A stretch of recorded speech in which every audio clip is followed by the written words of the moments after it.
Gérard Lecor, bonjour. Donc, Bonjour. tu es donc inspecteur du travail et par ailleurs, tu es en charge de tout ce qui est santé au travail au niveau de la CGT, de Seine-Maritime, c'est ça? Seine-Maritime. Seine-Maritime, c'est ça? Et tu as récemment, là, tu t'es particulièrement impliqué sur le dossier Renault, de Sandouville avec, la décision en référé, de suspension de la reprise d'activité et donc, la décision de justice récente. Et donc, ben, commençons là-dessus, sur le cas Renault. Dans quelle mesure, on a là, au niveau médiatique, on a mis en avant le fait que c'était, une question de forme, hein, pour un défaut de consultation des instances et cetera. Dans quelle mesure, ça recouvre vraiment un sujet de fond sur la décision du juge et notamment sur le document unique, par exemple, qui était, a priori pas dans les clous, quoi? Bah, c'est pas seulement qu'il n'est pas dans les clous, c'est pas seulement parce que le document unique est pas complet, c'est qu'aujourd'hui, on est dans une situation, il n'y a pas qu'à Renault-Sandouville, où le risque sanitaire, est extrêmement présent. Ce qu'il faut savoir que, des entreprises, de la métallurgie, n'ont pas été configurées par rapport à un risque pandémique et que c'est quasiment impossible en 2, 3 ou 4 semaines de modifier des lignes de production. Donc, on sait que sur certaines lignes de production, la distanciation sociale est extrêmement, sociale, physique, on va dire, hein. Déjà que les 1 mètre ne sont pas suffisants, mais donc Renault le reconnaît qu'il y a plus d'une centaine de postes où cette distance d'1 mètre est insuffisante. Et du coup, est dans une logique simplement de dire les salariés vont porter des équipements de protection individuelle. Donc Renault, effectivement, a un stock assez important, on n'a pas le chiffre exact de masques FFP2, pendant que les soignants n'en ont pas. Et donc propose ou impose le port de ce masque FFP2, qui est le seul effectivement réellement efficace, mais dont les durées de port nous amènent à d'autres risques, et notamment des risques cardiovasculaires, hein, parce que déjà le travail à la chaîne, il est physiquement usant, et c'est pour ça qu'il y a beaucoup d'intérim, parce que les anciens salariés de Renault n'ont pas forcément toujours cette forme physique. Et là, alors que l'INRS dit que le port du masque, c'est limité à 1 heure et ensuite c'est une pause, hein, après on a d'autres types de masques, notamment à ventilation assistée. Renault fait porter les masques FFP2 plusieurs heures par jour et les salariés, après une pause, vont remettre le même masque. Donc là, on voit bien qu'on est très loin des règles d'hygiène qu'il faut appliquer dans l'entreprise. D'ailleurs, Euh, là-dessus, excuse-moi d'intervenir là-dessus. Est-ce que dans le document unique d'évaluation des risques, par exemple, on peut qualifier les risques induits par le port du masque prolongé d'un masque FFP2? et ben, c'est ce que doit faire l'employeur. C'est-à-dire Ouais. que c'est pour ça que le Code du travail prévoit, ce n'est pas un formalisme administratif. Ce que prévoit le Code du travail, et ce que n'a pas fait Renault non plus, c'est de consulter le CSE sur les EPI mis à disposition des salariés, leurs conditions d'utilisation et la durée de leur port.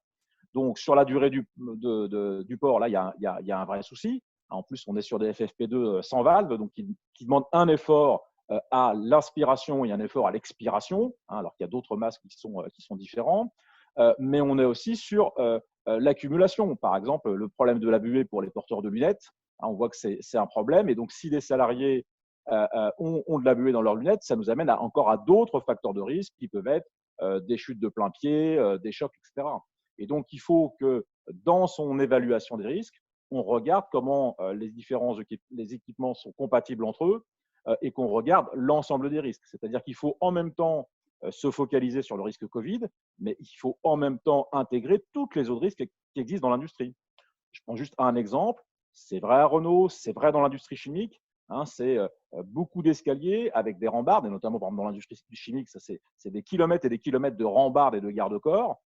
Donc aujourd'hui, le risque de chute de plein pied dans les escaliers continue à être un risque majeur dans l'ensemble de l'industrie et d'ailleurs dans le secteur tertiaire. Et donc, il faut tenir la rampe. Et ça veut dire qu'aujourd'hui, il faudrait embaucher des dizaines de salariés, ne serait-ce que pour désinfecter très régulièrement aujourd'hui les garde-corps, les rambardes. Le ministère du Travail a validé en tout cas le guide sur les chantiers en disant désinfection toutes les 2 heures. Et on voit aujourd'hui que ce soit le ministère du Travail ou que ce soit les grandes entreprises qui se rendent compte de ce que ça voudrait dire en termes d'investissement financier et humain, on est sur une désinfection quotidienne, hein, ce qui est déjà le minimum du Code du travail, par exemple, concernant les vestiaires et les sanitaires. Donc là, il y a des enjeux qui sont majeurs parce qu'il y a un risque, effectivement, quand on est à moins d'1 mètre, mais il y a aussi un risque qui aujourd'hui n'est plus contesté de contamination par contact. Ok. Et là, on en est où là, donc, a priori, le process, là, hier, jeudi, il y a eu un premier CSE qui s'est tenu. Là, ça en est où là, le process chez Alors, Renault? il y a eu un premier CSE qui s'est tenu jeudi. Il y aura un CSST qui se tiendra mardi et de nouveau un CSE mercredi. Donc, pour l'instant, bon, parce que c'est un peu ce que dit Renault dans la presse, ou en tout cas les politiques. On est plutôt du point de vue de Renault sur des questions de procédure. On verra la semaine prochaine si Renault met les moyens. Je prends un autre exemple, hein, et on l'a pareil dans l'industrie. Sur la question des vestiaires et des sanitaires, Mm. où des procédures ont été mises en œuvre, mais avec un risque de goulot d'étranglement et de bouchons, on pourrait dire de bouchons humains dans les couloirs qui mènent à ces sanitaires. Là, il y a des solutions. Techniquement, il y a des solutions. Hein. On sait que dans le secteur du bâtiment, la reprise se fait très, très mollement. Et donc aujourd'hui, des vestiaires et des sanitaires, j'allais dire, en location, hein, c'est des choses qui existent. Il y en a des centaines en France. Et donc des entreprises comme Renault pourraient effectivement mettre en place pendant la période de pandémie, on ne sait pas combien de temps ça va durer, mais des sanitaires, hein, supplémentaires, et ce qui permettra effectivement d'éviter, hein, tout ce risque de bouchon et de se retrouver avec des salariés avec des distances qui ne sont pas suffisantes. Mais Et a ça, priori, c'est un choix économique, parce ouais, qu'effectivement, ça on veut va y dire revenir. il faut louer, ça coûte, et donc ça renvoie toujours à la productivité. Hein, et donc on est effectivement dans un secteur qui est extrêmement concurrentiel. Ok, mais d'après toi, actuellement la tournure que prennent les choses là, est-ce que Renault est dans une logique d'intégration? C'est ce que tu disais sur le port des masques, l'évaluation des risques liés au port des masques, la fréquence, etc. Le nettoyage des rampes, l'intégration de tout ce qui est habillage, etc. pour éviter les boulots, etc.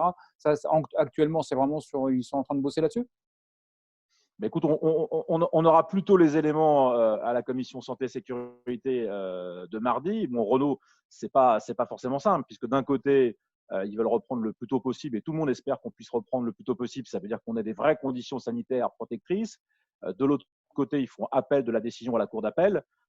Et donc, comme eux, ils vont défendre que la décision du juge des référés est nulle et non avenue, et donc que Renault avait déjà tout fait bien, ils sont un petit peu en difficulté. C'est-à-dire que s'ils font des changements majeurs en termes de protection, la cour d'appel va leur dire bah, écoutez, c'est bien la preuve que tout ça n'était pas nickel lorsque le juge de référé a pris l'ordonnance. Donc on est sur un jeu effectivement d'équilibriste. Aujourd'hui, ils sont plutôt, et de nouveau encore, sur des problèmes de procédure plutôt que sur des vraies motivations de fond.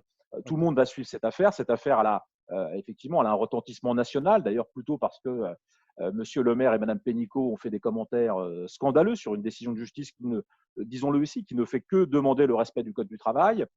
Et donc, on sait qu'il y a un certain nombre d'employeurs de grandes entreprises qui regardent actuellement ce qui va se passer autour de Renault à Sandouville, mais aussi autour de la prochaine étape, c'est-à-dire l'audience de la Cour d'appel de Rouen.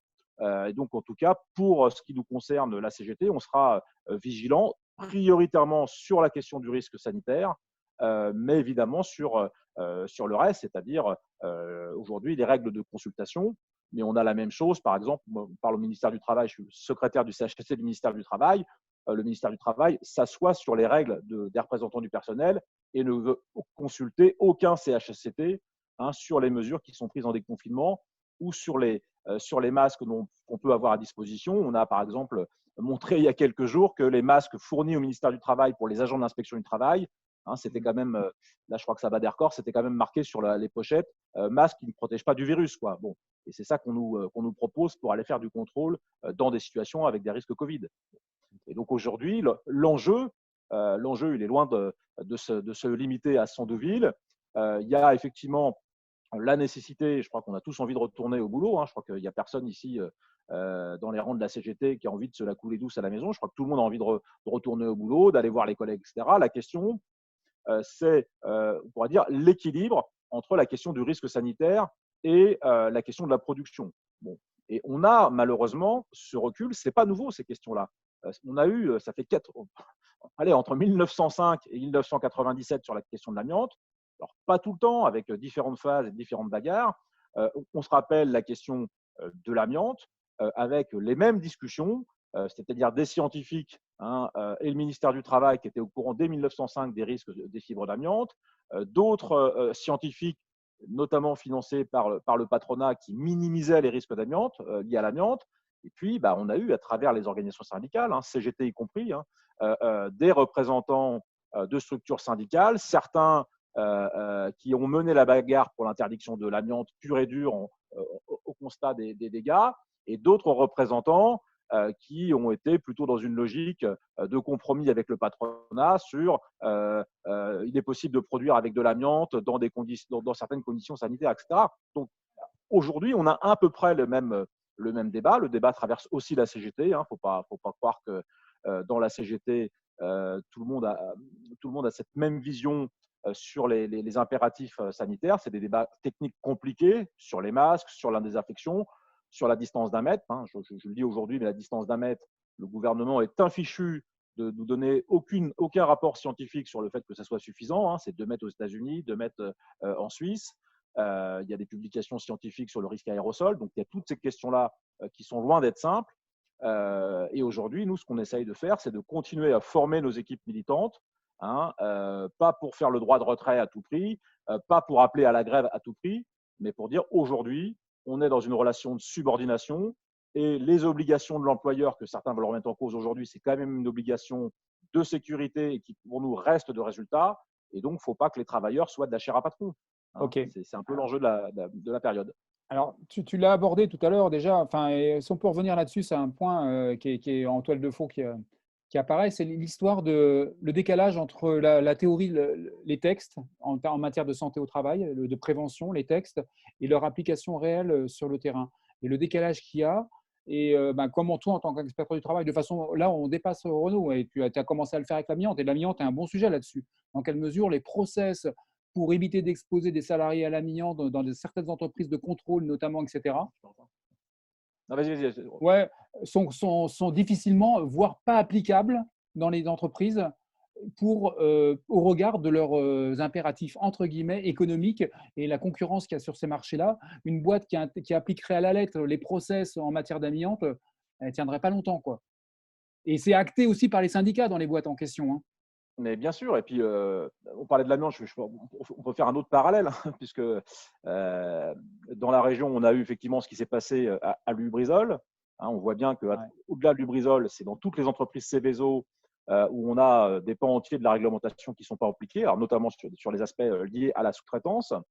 Et on sait que si les entreprises de la chimie ou de la pétrochimie en France se décidaient à appliquer scrupuleusement les règles de protection de la santé-sécurité, bien évidemment, elles auraient des coûts de production qui seraient supérieurs à leurs voisins allemands ou sur d'autres situations à travers la planète.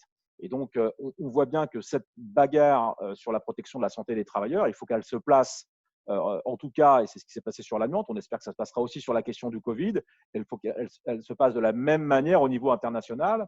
C'est pour ça qu'il y a déjà des discussions. Là, il y a une discussion, par exemple, sur le Covid, sur sa classification en termes de niveau biologique, et qu'il faut que les syndicats arrivent aussi à se battre partout en Europe, mais partout sur la planète, pour tenter d'obtenir, et ça va être très compliqué, en tout cas, tant qu'on ne peut pas se mobiliser, sortir vraiment dans la rue, manifester, ce qui sont quand même nos armes, en tout cas les seules armes qui sont vraiment efficaces, pour obtenir un meilleur niveau de protection, mais sur toutes les entreprises de la planète, quoi. Sinon, si on fait un bon niveau de protection en France et qu'on l'impose et qu'on ne l'impose pas au reste, effectivement, il y aura la crainte sur l'emploi. La crainte sur l'emploi, elle est déjà là dans plein de secteurs et c'est notamment une des difficultés à Sandouville. Et du coup, les questions de santé-travail vont être larguées au deuxième ou au troisième plan parce que pour beaucoup de salariés, et on en est conscient et on vit cette difficulté avec beaucoup de nos syndiqués, la vraie question, c'est la fin de mois, c'est ce qu'on va avoir en fin de mois. Et donc, il faut qu'on arrive à articuler, un peu comme sur les questions de climat, les bagarres sur les fins de mois. Il faut travailler pour pouvoir avoir un salaire décent en fin de mois et en même temps, les bagarres pour la protection de la santé et la protection de la planète. Et donc, une grande souplesse, une relative souplesse des directs par rapport à l'application des textes en matière de santé au travail. Moi, je ne vais pas parler pour l'administration, en tout cas, je n'en ai pas le pouvoir. Ce qu'on a vu, en tout cas, dans la dernière période, c'est que dans un premier temps, pour laisser les mains libres au patronat, le ministère du Travail a décidé de pratiquement interdire les situations de contrôle. Ensuite, on est venu à un régime d'autorisation, c'est-à-dire on doit justifier de quelle entreprise on doit aller et de ce qu'on va faire en termes de contrôle. On a vu qu'il y avait eu beaucoup de souplesse, notamment sur les amendes administratives qui sont à la main de l'administration, y compris en matière de santé, de sécurité. Et donc aujourd'hui, on verra, on a une grosse difficulté en termes de justice, puisque un des outils quand même utilisables dans la période, c'est le procès-verbal d'infraction en termes de justice pénale, avec des délais qui sont peu compatibles avec les enjeux de la période. Aujourd'hui, il y a urgence dans un certain nombre d'entreprises. Il y a, par exemple, c'est ce qu'on revendique avec toutes les organisations syndicales du ministère du Travail, le fait que les agents de l'inspection du travail, comme les médecins du travail, comme les agents des CARSAT, devraient avoir un pouvoir supplémentaire. Par exemple, aujourd'hui, sur un chantier, si on constate un défaut de protection contre une chute de hauteur, on peut arrêter la partie des travaux en question. Et ce qu'on a demandé, c'est que ce soit la même chose sur le risque biologique. On a vu ces derniers temps, dans l'industrie, dans la logistique, dans le commerce, dans l'aide à domicile. D'ailleurs, je pense à notre collègue Anthony Smith, qui est toujours suspendu pour avoir entamé une procédure de référé simplement pour exiger de l'employeur qu'il fournisse des masques à des aides à domicile dont certaines avaient déjà été contaminées par le Covid. Et donc, on est bien, et c'est un problème c'est pas un problème nouveau pour le ministère du Travail, entre un ministère du Travail dont la mission sur le papier est de s'occuper de la santé des travailleurs, mais en même temps, on lui demande d'être sur une mission économique et d'emploi. Et on voit par exemple que si on revient à Sandouville, Madame Pénicaud a déclaré que la situation sanitaire est satisfaisante, alors même que le juge des référés dit le contraire, et alors même que les courriers de l'inspection du travail et la mise en demeure de l'inspection du travail montrent que la situation n'est pas satisfaisante. Et donc, on est dans une posture politique de la part des ministères qui ne prennent même pas la peine de demander au direct ou aux responsables d'unité départementale de savoir quels sont les constats des agents de l'inspection. Alors, pour terminer, justement, tu parles de politique, là. Enfin, on a parlé de Renault. Il y a eu le cas précédemment avec Amazon, qui a été aussi, dont l'activité a été suspendue par une décision de justice. Et le traitement, on va dire, médiatique et politique est complètement différent. D'un côté, Amazon, personne n'a moufté sur le fait que Amazon ferme les entrepôts. Ça a été radicalement différent du côté de Renault, les échos qui sont remontés à la suite de la décision de justice. Oui, voilà, Amazon est vu comme le grand méchant américain qui vient bouffer un petit peu les petites entreprises ou les plus petites entreprises de commerce. Voilà, donc bon, on voit bien que tout le monde il y a plein de gens qui achètent chez Amazon parce qu'ils sont un peu moins chers que les autres, mais qu'il y a ce côté que les GAFA ne doivent pas envahir toute l'Europe. Et de l'autre côté, on a un traitement complètement différent chez Renault, mais y compris du point de vue syndical. D'abord, rappelons que chez Amazon, c'est nos camarades de Solidaire qui ont été à l'initiative de la procédure et qu'ils ont été rejoints, à juste titre, en tout cas par la CGT, mais aussi la CFDT pour la décision qui a amené la décision de la Cour d'appel de Versailles qui a confirmé donc l'ordonnance de référé sur la question de Sandouville, alors qu'on a plus de difficultés. En tout cas, on a plus d'infractions, c'est ce que constate le juge sur la question de Sandouville, notamment sur la sous-traitance, sur les équipements de protection individuelle. Là, effectivement, la CGT se retrouve isolée parce qu'on est dans une entreprise d'ailleurs qui est très régulièrement en infraction, sur laquelle il y a des procédures pénales en cours, y compris sur l'abus d'intérimaire, dont l'État est actionnaire, dont effectivement Renault a effectivement un pouvoir sur la presse, y compris parce que c'est quand même un annonceur en termes de publicité qui est pas négligeable, en tout cas dans la presse francophone. Et donc aujourd'hui, effectivement, le discours de Renault relayé par une certaine presse en disant que tout va bien, il y a peu effectivement de médias qui font l'effort d'abord de lire la décision de justice. Ça fait 20 pages, allez, bon, ok, c'est un petit boulot, ça demande 2-3 heures de boulot. Et quand on voit que certains médias en restent à ce que dit la direction de Renault ou certains syndicats, là, je pense qu'effectivement, il y a un problème de professionnalisme ou de volonté de ne pas comprendre le fond de la situation. OK. Merci Gérald. À suivre. Eh bien, écoutez, en tout cas, enchanté, parce que du coup, je crois la première fois qu'on se voit de visu. Donc, Ouais, exact, voilà. exact. Ouais, c'est vrai, c'est vrai. Écoute, merci à toi. À Ça plus. marche. À bientôt.